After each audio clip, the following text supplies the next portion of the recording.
Bien, merci beaucoup. Je voudrais féliciter tous les panélistes. Bonjour, Monsieur le ministre d'État, on ne s'est pas aperçu tout à l'heure. Et évidemment, le Premier ministre et le ministre et les différents ministres qui nous ont édifiés. Alors, un point de détail, mais c'est un point important, Monsieur le Directeur général. Le ratio d'endettement, Monsieur le Premier ministre, ancien président de la Commission CEMAC, l'a rappelé, est un indicateur universel. Donc, ce que vous dites à propos des arriérés, dans le jargon du FMI, de la Banque mondiale, contingent liabilities, c'est un élément de dette et le Premier ministre l'a rappelé. Donc, il faut que nous respections les indicateurs importants qui concernent le monde entier. Je vous annonce que je vais publier là, à la fin de cette année, une somme monumentale de Palgrave Handbook on Public Debt and Policy Mix. C'est un ouvrage donc de 37 chapitres qui concerne la dette publique de tous les pays du monde, avec 75 auteurs, parmi lesquels des prix Nobel, des Nobelisables, des gouverneurs de banque centrale, etc. Donc ces ratios-là sont respectés par tout le monde. Chacun des pays ayant différents types de problèmes. Ça, c'est un point de détail. Mais le plus important, Monsieur le ministre d'État, c'est la quadrature du cercle dans laquelle vous vous trouvez. Parce que si j'ai bien compris, j'ai écouté hier des ateliers, vous n'avez pas de marge budgétaire. Donc tous vos bailleurs de fonds vont vous demander, pour que votre dette soit soutenable, premier critère, que le taux de croissance économique soit supérieur au coût nominal de la dette. Apparemment, ce n'est pas le cas. Deuxième critère, que des surplus primaires, surplus budgétaires soient dégagés pour payer la dette, et cela sur un horizon relativement long.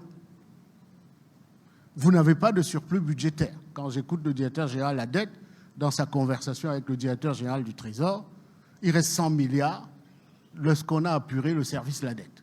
Donc vous n'avez pas de surplus budgétaire. Donc à partir de là, comment vous allez financer un programme de croissance durable et partagé? D'ailleurs, je fais une petite correction d'une de mes interventions hier. Vous voulez effectivement un taux de croissance à 2 chiffres, mais il suffit d'avoir un taux de croissance de 7% par an, chaque année, pour doubler tous les 10 ans le revenu par tête. Et je crois que c'est peut-être sur ce point que vous et moi on est d'accord. Donc, comment nous allons financer un programme de croissance à 7% chaque année? Je rappelle d'ailleurs que le Gabon fait partie des 13 pays dans le monde, entre 1970 et 2000, 1970 et 2000, à avoir eu un taux de croissance réel, constant de 7% par an avec l'île Maurice et le Botswana. Le Botswana est premier, le Gabon est 7e, 8e. Donc, c'était possible. Simplement, la différence est que ce taux de croissance n'était pas enrichissant, donc croissance appauvrissante. Ce taux de croissance n'était pas enrichissant, il ne créait pas de l'emploi, parce qu'en Afrique, on ne sait pas créer les emplois à partir de la production. Donc, je reviens au thème général, comment allez-vous faire? Donc, tout ce que j'ai entendu me conduit à dire, en gros, les réformes de la chaîne de dépenses, des dépenses fiscales, de la gouvernance, le respect de ce qui a été voté au Parlement, le rôle du Parlement. Dans les 15 mois, c'est ce qu'il faut faire, Monsieur le ministre d'État. Ensuite, en gros, un programme qui conduit à l'émergence, c'est 20 000 milliards. Donc, vous avez 4 500 milliards l'année dernière dans le plan national.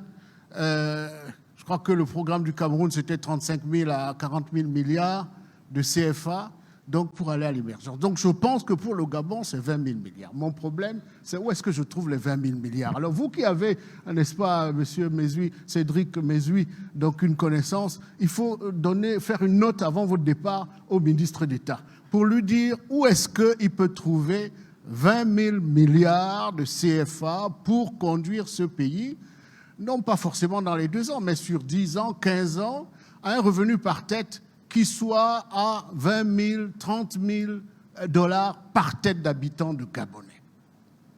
À partir de là, vous y verrez un peu mieux, parce que le financement de la croissance, là aujourd'hui, compte tenu de tout ce que je viens d'entendre, je ne sais pas comment vous allez faire. Mais comme vous êtes un excellent banquier, donc un magicien, vous allez probablement trouver les bonnes ressources. Merci beaucoup.